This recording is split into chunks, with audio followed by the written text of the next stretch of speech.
Kia ora, hello, I'm Philip Duncan. Thank you for joining me. It is Wednesday, the 10th of September. Let's have a look and see what is happening on the infrared satellite map today. There's actually two different sections of weather moving in towards us. You've got this northern part with the thunderstorms that are tracking along, and that is coming out of Australia with that low pressure zone exiting New South Wales over the next 24 hours. The other burst of weather is coming from south of the country, and that is more showery. You can see the speckled clouds and thunderstorms coming through there. So a cold front moving into the South Island with squally showers and rain. Meanwhile, there is a new system forming coming out of Australia, and that is heading our way over the next couple of days. So a few things going on. Also some high cloud pushing out to the east thanks to those windy westerlies, which are certainly around today. Look at the wind map. So this is for a little bit later on today. Windy conditions around the country, a northwesterly flow for much of the North Island, but you can see that southerly change coming up to Canterbury. But look at the big long southwesterly winds coming from south of Australia. And so that is bringing us the classic spring setup that we've got. Now here is the low in Australia. That is the one that is going to drift out to sea. It is already producing some of that unsettled weather that we just saw on the satellite map. So a few moving parts to our weather at the moment, but generally westerly driven. So let's have a look at Wednesday evening tonight. We've got the cold change moving up into the North Island. That is a polar airflow, which means there'll be some snow around Mount Taranaki, the central North Island mountains and ranges. And also, obviously, around the South Island, where it is colder with the southerly change sweeping in. And you can see that southerly is coming in around Wellington as we go in about sunset tonight. Let's move through to the wind map. So this is the same timestamp, 6 o'clock this evening. The area is in purple. So that is that southerly change coming through with the polar airflow. Purple around Cook Strait, also around Farewell Spit up to about Taranaki. And then further northwards, even up to about Auckland.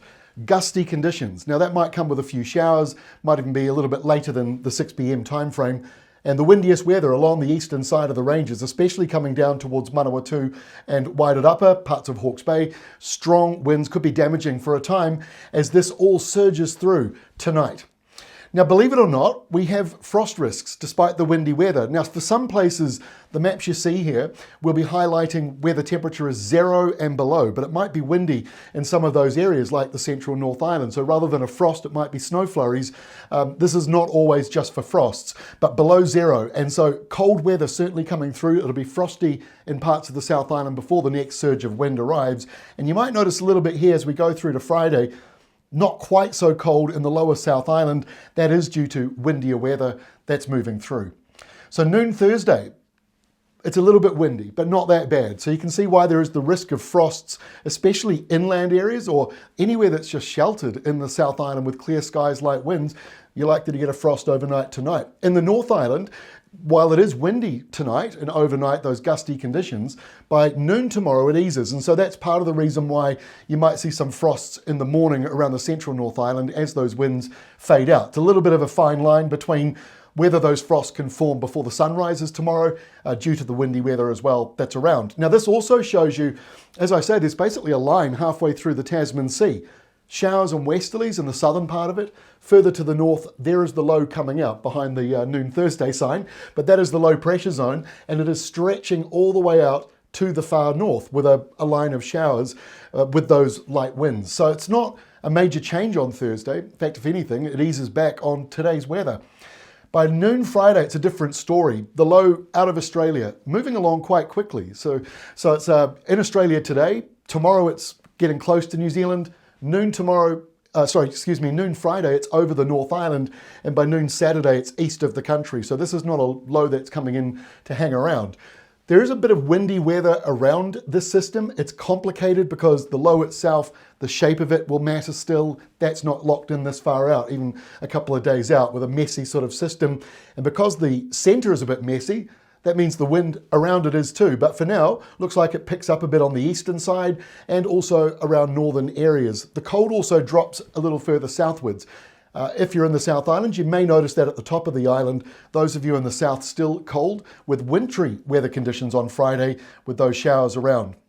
So the wind map here, 9 o'clock Friday, and like I say, this could still move around based on the centre of that low. But the low here drifting out to the east of the North Island by Friday evening, windy southerly change behind it that could clip places like Mahia Peninsula.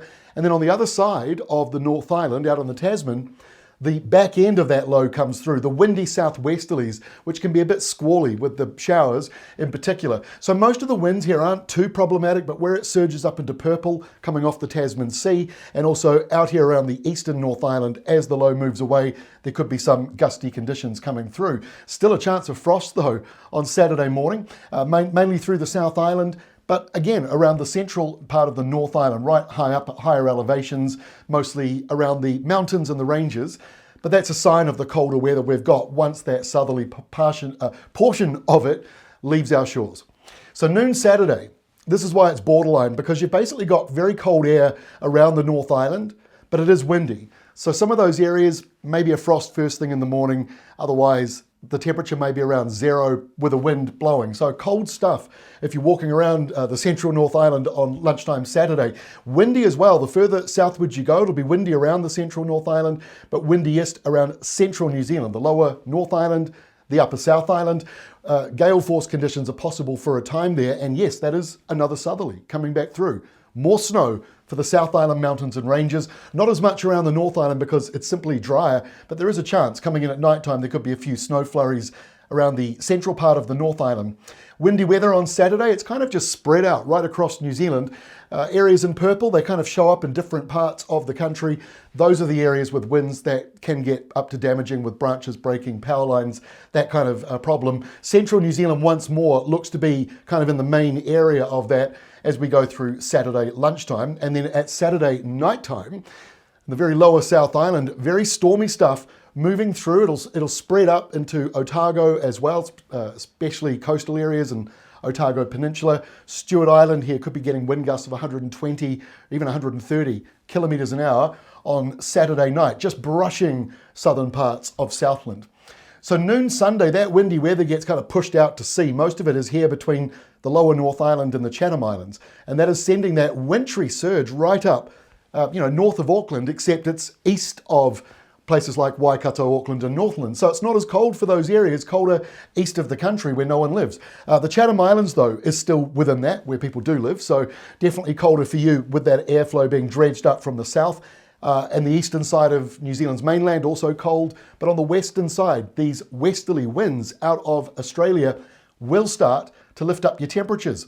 And so by Monday of next week, the polar airflow gets pushed southwards as high pressure out of Australia moves in towards us. Now, because the high is centred north of New Zealand, the windy weather south of that high, the squash zone between high pressure and low pressure, what we call classic spring weather or autumn weather, those windy westerlies will start to push on in, lifting temperatures up again on Monday for a number of places.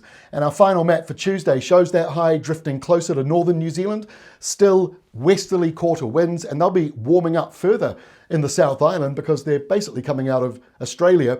Worth noting, the next polar change for Australia returns also next Tuesday. So the spring weather pattern for New Zealand definitely carries on over the next couple of weeks, at least.